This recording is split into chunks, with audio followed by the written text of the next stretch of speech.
one's share of responsibility and contributing to solutions. So the objective of this G7 will be to build this framework of cooperation in order to fix the roots of these imbalances and restore efficient convergence and cooperation through multilateral frameworks. And the other objective is as well to build bridges and more cooperations with the emerging countries, the BRICS and the G20, because the fragmentation of this world would not make sense. Here, this point is for, I would say, the global agenda and how the, our G7 agenda. On the other side, we have the European answer. And for me, Europe clearly has to fix its key issues: the lack of growth, the lack of GDP per capita growth, and the three pillars of our strategy in order to deliver more sovereignty, more efficiency and more growth would be based on protection, simplification and investment. Because the diagnosis is well known, European competitiveness still lags behind that of the US, and in the current global order, facing precisely the Chinese approach, we have to react. So first, protection. Protection doesn't mean protectionism. But today's Europeans are too naive. This is the unique market open to everybody without checking level playing field. Nobody can access the Chinese market as people are accessing the European market for sure. But even if you take the US and a lot of other countries, the level of protection does exist for investment and trade. And the Europeans are the only one not to protect their own companies and their own markets when the other countries don't respect level playing field.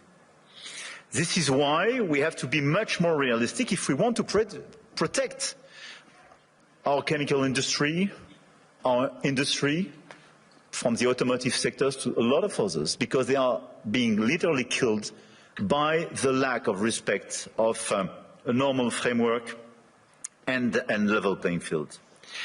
Europe has very strong tools now, and we have to use them when we are not respected and when the rules of the game are not respected, by the way. The anti-coercion mechanism is a powerful instrument, and we should not hesitate to deploy it in today's tough environment. We must also advance the principle of European preference. There is a North American preference in your market. There is no European preference today. We are progressively creating it, and in the latest documents and decisions taken by the decisions, we do have the first examples of that, but this is extremely good. And we are currently aligning closely with Germany to deliver an ambitious and simple framework. And this is a decisive project, and I count on the European Commission to present a proposal as well by early 2026 with the highest possible level of ambition in order to deliver, I would say, across the different sectors, the principle of European preference. This is a necessity. We must act on imports as well regarding this protection issue. And in the context of escalating trade tensions and Asian overcapacities, Europe must strengthen its trade defence instruments, including mirror measures to enforce regulatory standards, and we must improve the quality and added value of foreign direct investments, targeting projects with strong export potential. And this is core for the rebalancing with China. China is welcome, but what we need is more Chinese foreign direct investment in Europe in some key sectors to contribute to our growth, to transfer some technologies, and not just to export towards Europe some devices or products which sometimes don't have the same standards or are much more subsidized as the one being produced in Europe. It's not being protectionist, it's just restoring this level playing field and protecting our industry. So from safeguard clauses to mirror clauses to European preferences and incentives for more FDIs, this strategy is absolutely key. And in parallel, protecting our economies will also require a resilient strategy on both imports and exports to de-risk supply chains, particularly for raw materials, rare earths, semiconductors, chips, and to diversify our trade partners. The second pillar of the European economy and the European strategy should be simplification. And when I speak about simplification, we started with CSRD, CSDDD, and we have to do much more on different sectors, and we did it during the past few weeks on automotive, and we have to do it on chemical, digital, AI, banking, and so on. And the core of this simplification is sometimes to get rid of some recent regulations when they desynchronize in a certain way the European Union in comparison with the rest of the world. But we have as well to accelerate the deepening of the single market. On all these sectors, the 450 million inhabitants and consumers market should be the domestic market of all the EU companies. It's not yet the case as long as you have complexities. In doing so, we must ensure respect technological neutrality and non-discrimination within the European Union. This is another pillar, another point of simplification. Neutral approach in terms of technology and non-discrimination. We discriminate during such a long time between the different sources of energies. It's counterproductive for the Europeans themselves. Companies have a role to play, and we must act, and you must act. And clearly, you must help identify and concretely help us to simplify where it is needed. But for me, this agenda of simplification is not a matter of discussion, but just implementation, speed and scale. The third pillar of the European strategy for more competitiveness and more autonomy is based on investment and innovation. We have to invest much more. If there is a GDP per capita so different between the US and Europe, 65% to 70% of the explanation is due to the difference in terms of innovation. And the US was much more innovative because of public and private investment. So in our budget for the months to come, because we will negotiate during the years, this year in Europe, we have to invest much more money in the critical sectors where the innovation will be made. AI, quantum, green tech, but as well defense and security. The size of our common budget is not the right one. We have to invest much more money in order to be much more credible and accelerate this innovation agenda. But at the same time, if you look at the situation, we don't have sufficient private investment, and this is one of the main differences. We do have the savings as the Europeans, much more than the US, by the way, but this saving is overinvested in bonds and sometimes in equities, but outside Europe. So this is why the top priority should be securitization program. It is prepared, we have to accelerate the implementation. And second, capital market union. Precisely in order to have more integration and simplification, but to have an efficient capital market union in order to invest much more money and use our savings to be invested on innovation and equity in Europe. This agenda for me is our top priority, both the global and the European one. And it is to be implemented in the months to come, because everything is about acceleration. And France is committed to deliver this agenda. We work very closely with our key partner. And at the same time, our objective for France is to stabilize our results and our macro approach, and to remain the highly attractive country we are. We've been the most attractive country of Europe during the past 6 years, and to consolidate our deep structural reforms and our key advantage. And on top of the business framework we have, I want here to insist on the fact that we have a competitive, stable, low-carbon electricity supply. We exported last year 90 terawatt-hours of electricity, and a low-carbon one, based on our nuclear model. We have world-class innovation and research capabilities, and we will improve them. And we have one of the most vivid and active ecosystem in AI, quantum computing, energy transition, etc., and a lot of the startups and unicorns and large caps of these sectors are with me in my delegation today. And On top of that, let me insist, and I will stop here, on the fact that we have a high-quality infrastructure and large market with strong purchasing power. And we have a place where rule of law and predictability is still the rule of the game. And my guess is that it is largely underpriced by the market.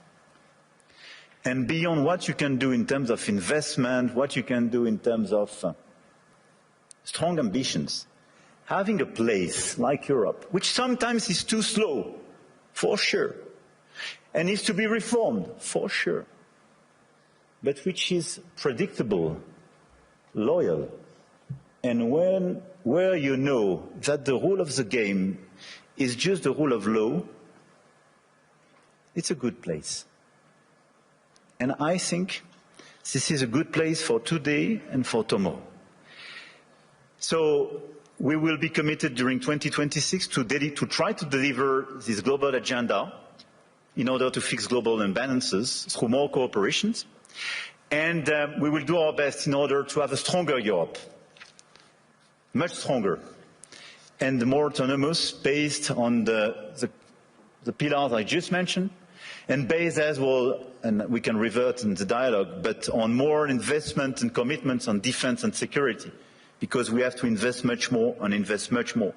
Because we do believe, and here in the epicenter of this continent, we do believe that we need more growth, we need more stability in this world. But we do prefer respect to bullies, we do prefer science to plotism, and we do prefer rule of law to brutality. You're welcome in Europe, and you are more than welcome to France.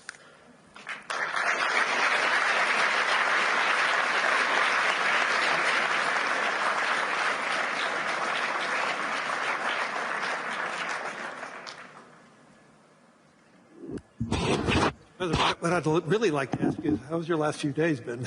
But importantly, though, you framed out an economic direction for France and for Europe. If you had to prioritize to transform France and Europe as fast as possible, you close saying, yes, we are slow, yes, but what can we do right now to really accelerate it, to broaden the economies across Europe, that we have more participants? Is there any one silver bullet that you could do to really accelerate that type of growth? I don't think there is one silver bullet, but I think on the very short run, given the situation in some critical sectors, I think the European preference is a necessity because we are desynchronized with the others. And the second one is clearly a big bunch of simplifications. The 28th regime, which is being prepared by the Commission, and the deepening of the single market is key. And this is why I insisted on capital market union. I think if we deliver European preference and capital market union, then here are two game changers. Well, you know, I've been talking about the capital market union in Europe as one of the major hindrances compared to the U.S. And so, yes, but I do believe, as we witnessed starting last year, and we're starting to see it accelerate this year, you're starting to see more international flows coming back to Europe. And so that is beginning, and so I do believe that will accelerate. But in terms of priorities, if you had to tell the Commission, what should they be more swift in terms of transforming Europe faster, so it can compete with the U.S., compete with Europe, and exceed China and Europe, China and the U.S.? Look, I think this is the discussion we have clearly with the Commission. We will have an informal summit in February focused on this topic. Everything was largely drafted by both Letta and Draghi's reports and is well known. I think the difference is that Draghi was before China surpluses vis-à-vis Europe. I mean, we should not underestimate the fact that 2025, for the very first time, $1 trillion. Yeah, China has such a surplus vis-à-vis the rest of the world, 1/3 vis-à-vis the US, 1/3 Europe, 1/3 the rest of the world. But it was $1 trillion. It was bigger than any other time. Yeah, and for the first time, the deficit between Germany and China was a trade deficit for Germany. And this is a game changer for Europe. So this is why, clearly for me, we have to fix this issue. And second, it's about the tariffs. So if I have to tell you what could change the game and our approach for all of us in the year to come, for me it would be a bunch of simplification with all this omnibus package for the Commission, sector by sector, European preference, capital market union, and dismantling of the tariff between US and Europe. Because in such a context, what doesn't make sense is to have tariffs between allies. Right. We have to fix the war in Ukraine. We have to help the Ukrainians to resist and find a sustainable peace. We have to fix prosperity in democracies. I mean, it doesn't make sense to have tariffs and be divided, and even to threaten now with additional tariffs. We can use the crazy thing is that we can be put in a situation to use the anti-coercion mechanism for the very first time vis-à-vis the US if they put additional tariffs. Can you imagine that? This is crazy. I do regret that. But this is a consequence of just unpredictability and useless aggressivity. So what we have to do is to remain very calm, all of us. We have such an agenda with so many opportunities and so many challenges. So let's be focused on peace in Europe. Everybody should be focused to help the Ukrainians to have a sustainable peace. Level playing field and fixing the issues and these imbalances with China, because it's an issue for the Europeans and the Americans. And third, let's be focused on more competitiveness in Europe and this big acceleration, full stop. Throughout the sessions today, and I think during the week, AI is going to be the dominant conversation. And the question is, how does AI develop in Europe? I know there was one conversation already being held on that. What is your vision of AI for France specifically? Look, we are a strong believer, and 1 year ago we organized this AI summit in Paris, and we are one of the most vibrant ecosystems in Europe. We're really not in a recession, so 6.9%, calendar year 2025, 5.4%. I have called for getting that number down to 3% by the end of President Trump's term, and I think we're on the way. So you've been using that tariff money to pay down the deficit then? It feeds into the general account, and it's been a big part of it. And again, last year, the U.S. 10-year bond was down about 40 basis points. I believe France was up about 40 or 50. Germany was up 50 or 60. U.S. bond market had its best performing year since 2020. And again, back to your point that after liberation,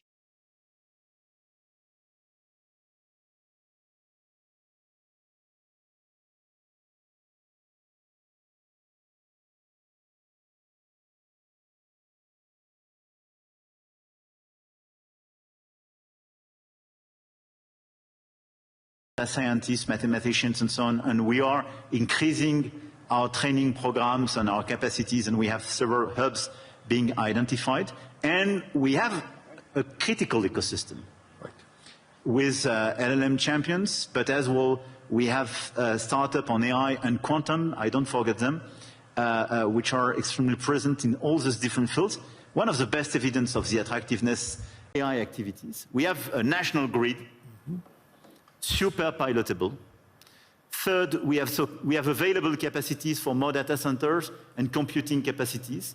And we are delivering the agenda announced 1 year ago. So we are building these capacities, and Europe was lagging behind the US and others on this field. We have talents, very good data scientists, mathematicians, and so on, and we are increasing our training programs and our capacities, and we have several hubs being identified, and we have a critical ecosystem with LLM champions, but as well we have startup on AI and quantum, I don't forget them, which are extremely present in all these different fields. One of the best evidence of the attractiveness and this vibrant ecosystem is that Jan LeCun when he decided to leave Meta and set up his own company, established it in France. Right. A few weeks ago, which is for me a good evidence. Big win. A big win, and we will do our best to help him to work. This is a global company, but incorporated in France and established in France with these talents. So we have all these assets. But what is important for me now is to invest, to help all the startups and the companies in this sector to do much more and to increase, but to do my best in order to make sure that their domestic market is the EU market and not just the French one. Right. And when we speak about strengthening the single market, this is this point. And this is a game changer, because it means your domestic market is not just 68 million inhabitants, but 450 million. It's super important. And it's important for Europe to have that unified grid, which it does not have yet. Exactly. So, with the remaining time, is there any one message that you really want to push over the course of your remaining term that really will resonate, not just resonate for France, but resonate for the world? Look, I really believe that we are in these very challenging times, and you mentioned some of these challenges in your speech. I did in mind, and unhappily, we were even not totally complete. Mm-hmm. And at the same time, we see the level of investment in this world, in the current environment, and the ongoing revolution. This level of investment has no comparison with what happened during the past days. It will be decided by those who claim to have I would say, the bigger voice or the bigger stick or the bigger one. I don't know. But let's focus on just common interests and common challenges. We know what we have to fix: growth, peace, climate. And we should not forget climate in this current agenda. We want peace, we want growth, we want climate. And investment, innovation, everything should be dedicated to fix these three issues. And in order to fix these three issues, let's focus on the key investments, the key innovation, but our ability to cooperate as well. And let's be clear, Davos was founded for restoring a global discussion, having a global discussion between business leaders, but as well governments and so on.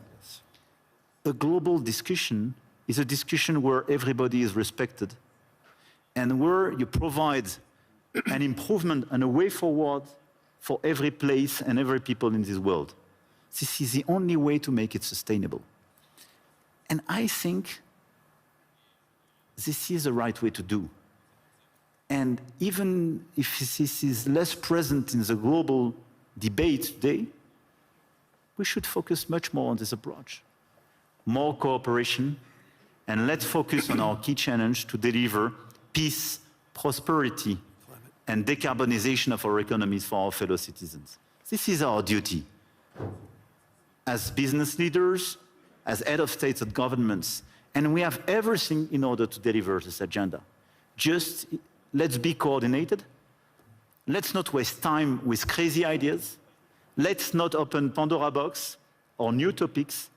And it's not a time for new imperialism or new colonialism. This is a time of cooperation in order to fix these three global challenges for our fellow citizens. Full stop. We ran out of time. I want to thank the President of the Republic of France, Emmanuel Macron, for his wisdom, but most importantly, for your humanity and your leadership. Thank you, Larry. Thank you, Larry. I appreciate it.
3, even if you throw in the outlow 3, even if you throw in the outlier of California, and so that we can get down.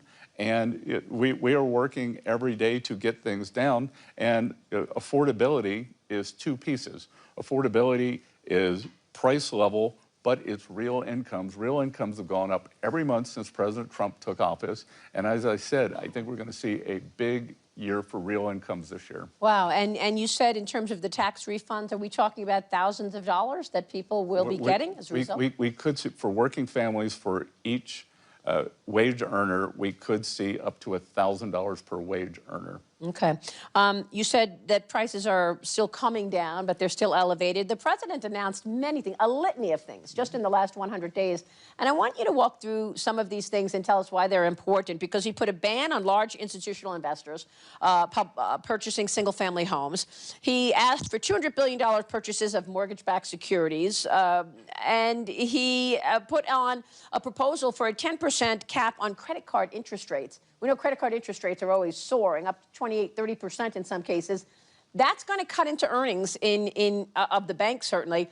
And he also teased something about 401ks, that you would be able to tap into your 401k to then buy a home. Walk us through these things. Why are these so key, in your view, to growth and to reining in prices? Well, here, why don't we start from the beginning? So, the first thing was the ban on large institutional investors purchasing single-family homes and the purchase of mortgage-backed securities. Yep. So the ban on institutional investors in single-family homes, for those of you who are not American, in the U.S., pre-Great Financial Crisis, institutional investors did not participate in the single-family market. So post the financial crisis, institutional investors hoovered up single-family homes. They continue to do it, and there's an unfair tax arbitrage there.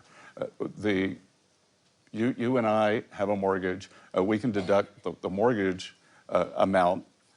Institutional investors can deduct the borrowing amount, but they can also expense any repairs and depreciation. So we think that it is a good idea to have them out of the market. We are going to give guidance at some point to see what is a mom and pop, that someone, maybe your parents for their retirement, have bought 5, 10, 12 homes. So we don't want to push the mom and pops out. We just want to push everyone else out. And what's important here, you will hear some misinformation that says, well, institutional investors are 1, 2, 3%. That is true. Having been in markets for 35 or 40 years, markets are made on the margin, and institutional investors are much higher in boomtown markets like Charlotte, like Atlanta, like Huntsville, Alabama. So they've done that. In terms of having Fannie and Freddie buy MBS, the mortgages are two parts. It is the 10-year bond yield, and it is the spread between mortgages and the 10-year yield. So the purpose of that is to narrow the spread. Okay. The cap on credit card rates is expected to cut into bank earnings between 5 and 18%. Your reaction? We've done a lot this year. Bank stocks are at a new high. That through my position on FSOC, the Financial Stability Oversight Council, and the 3 bank regulators, the Federal Reserve, the OCC, the FDIC, we have done a lot to deregulate banks. Their earnings are way up. More importantly, it has increased their lending capacity. Oliver Wyman's numbers, not mine, estimates that there's $2.5 trillion of extra lending capacity. The other thing that has been a focus of this administration and a focus of mine is small and community banks, because what happened after the great financial crisis, all the regulations from Dodd-Frank, we had too big to fail. But then with small banks, you were too small to succeed. This regulatory morass, we have lost more than 50% of the small and community banks. And they power small business lending, real estate lending, and ag lending. So we are trying to bring that back. Yeah, it's a great point, because farmers really need the lending. of these small community banks. Look, Secretary, I want to get your take overall on your thoughts on what you've done so far, because the president back last year, right after the inauguration, I sat down with the president and I asked him what he wants the economy to look like in 4 years when he's done. And he was very clear. He said he wants private enterprise to rule the day. 1 year later, you've taken a 10% stake in Intel.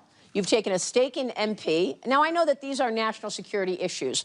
And the other day, the president told the defense contractors, don't pay dividends, don't buy back any of your stock. You need to be fulfilling what the country needs in terms of producing weapons. So what do you want to say to people who say, look, here is a so-called capitalist president and a Treasury Secretary, and yet it's not private enterprise running things. The president is telling the defense contractors what to do, and you've taken stakes in these companies. A couple of things, Maria. I think the only good thing that came from COVID was it was a test run for what would happen if our supply chains were ever broken due to a kinetic war. So we saw that there are 5, 6, 7 key industries that we have to reshore. So everything you just said, rare earth magnets, we've got to get out from under China's grasp. The semiconductors, I would say that the single biggest threat to the world economy, the single biggest point of single failure is that 97% of the high-end chips are made in Taiwan. If that island were blockaded, that capacity were destroyed, it would be an economic apocalypse. So we are reshoring the semiconductor industry to the U.S. With the defense contractors are no different than the systemically important banks. They exist, like the systemically important banks exist because of the backstop from the Fed, because of the regulations, and these defense contractors have let down the American people. They have let down the American people. They are 5, 6, 7 years behind on fulfillment of their contracts, and they exist because of the U.S. Department of War. So I do not think it is unreasonable to tell them that until further notice, you need to build more factories and buy back less stock. And by the way, Maria, these CEOs making $30, $50 million a year for failing the American people. So I don't see any discrepancy there. And it's, as you said, everything on your list is national defense. And so once they get to some normalized level of backlog, I don't know whether it's 2 years, 3 years, then we can talk about removing those restrictions. So what you're saying is you want private enterprise to lead the day, but when it comes to national security, the government will be a shareholder. And again, a lot of this isn't private.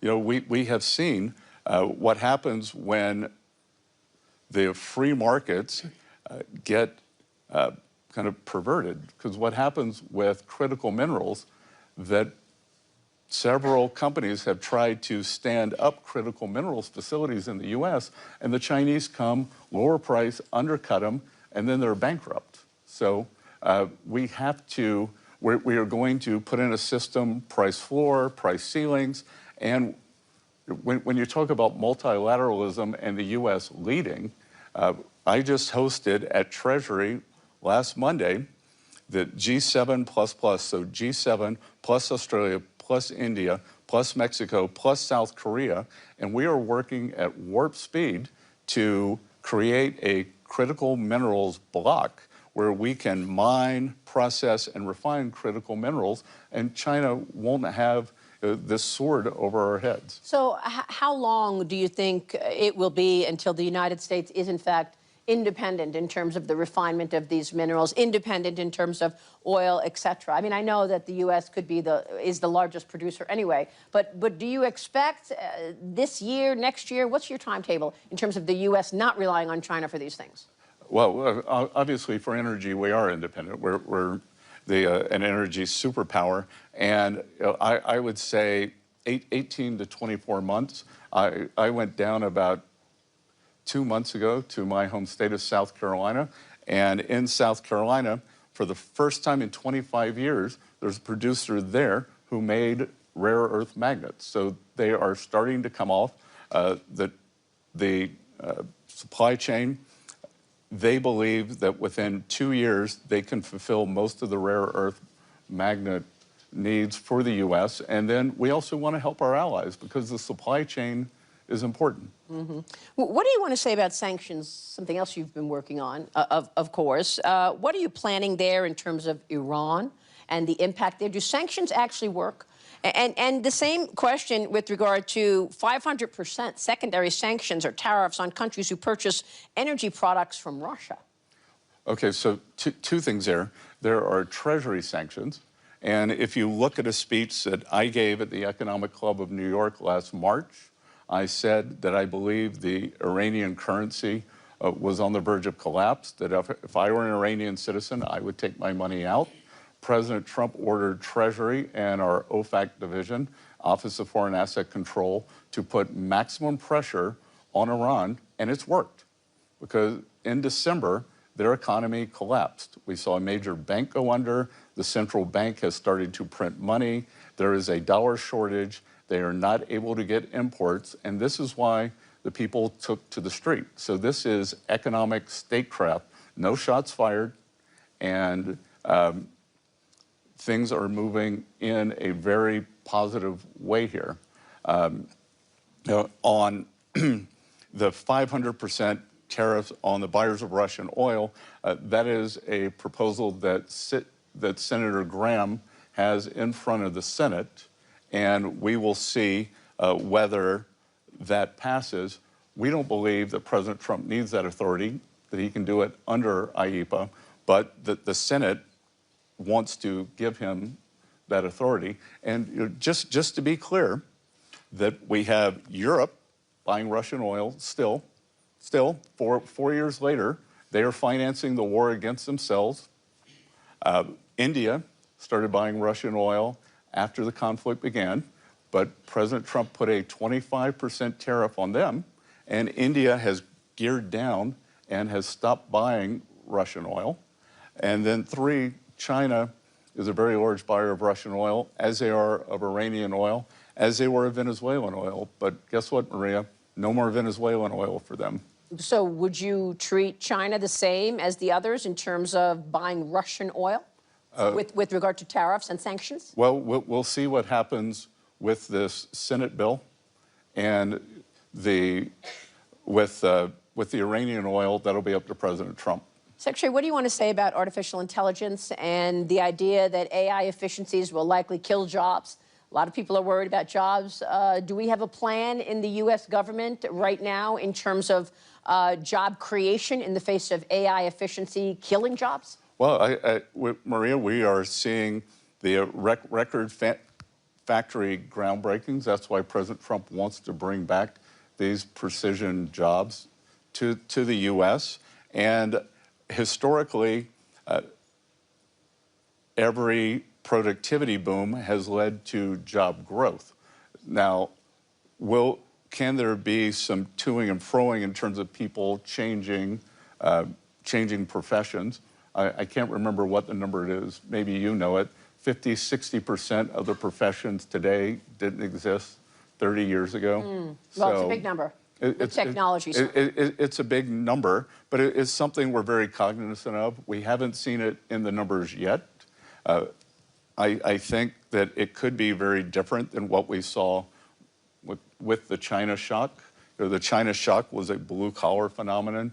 My guess is the AI shock might be a white-collar phenomenon. We'll see. Secretary, as we wrap up here, a moment ago, you said, look, you've been dealing with markets for a long time, your entire career. What do you think of markets today? I mean, the market has been rallying on the president's policy. Today, of course, we're seeing a sell-off. But do you think the markets are getting it right in terms of rallying on the president's policies going into this Davos meeting? I try not to the extent I had success in the markets, it was not making short-term predictions. But I can tell you what has been very heartening for me. I don't have time to follow the markets as closely, but to the extent last year before, everyone said, oh, this is just Mag 7 stocks, it's not healthy. We've seen a big broadening out in the market. The Russell index, the smaller cap stocks, has outperformed, the S&P equal weight has outperformed, and I actually think that that speaks to the economic recovery. You know, we're seeing it across all sectors.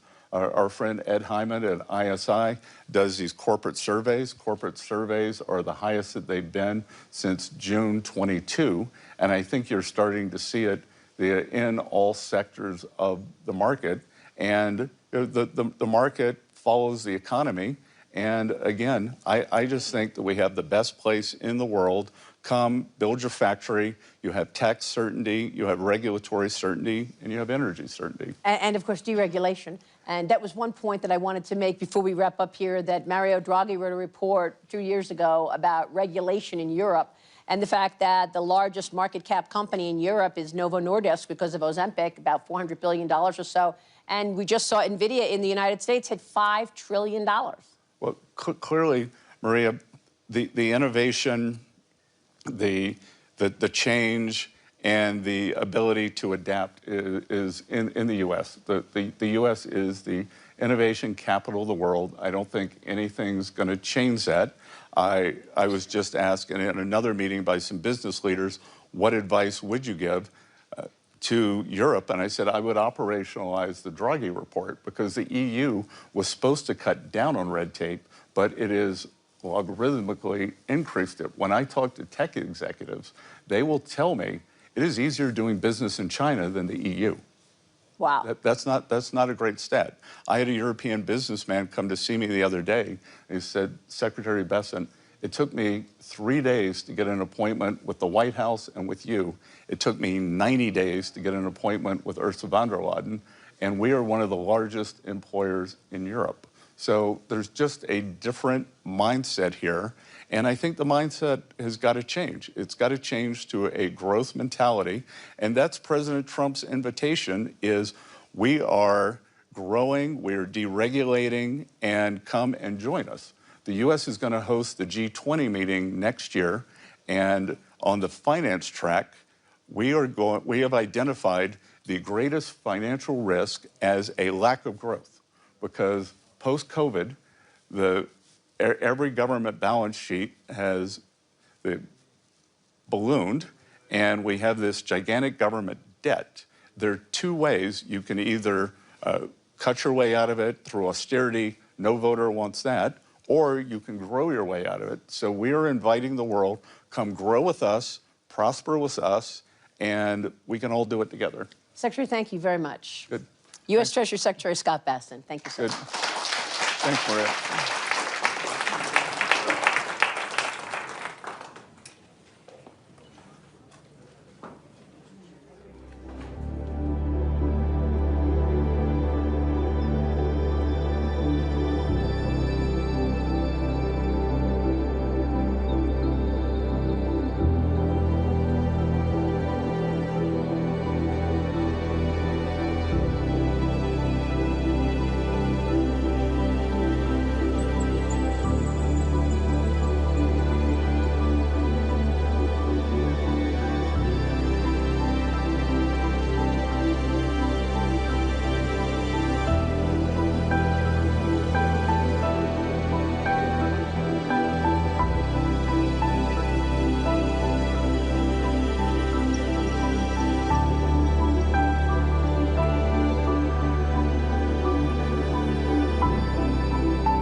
Abolition was not enough. He argued that the United States needed tariffs to counteract the effects of abusive labor and other practices around the world. He attacked the colonialism of European empires like Britain, France, and Spain. He explained that the United States needed to protect its workers from having to compete against abusive regimes that did not value the dignity of the people that they ruled. And he argued that we had to have this to avoid a race to the bottom, echoing many themes we hear today. Of course, the Union won the Civil War, and they took Kerry's advice. America raised its tariffs on the world, and economic development surged even faster. And by 1913, U.S. per capita, am I on the right one? Yeah, there we go.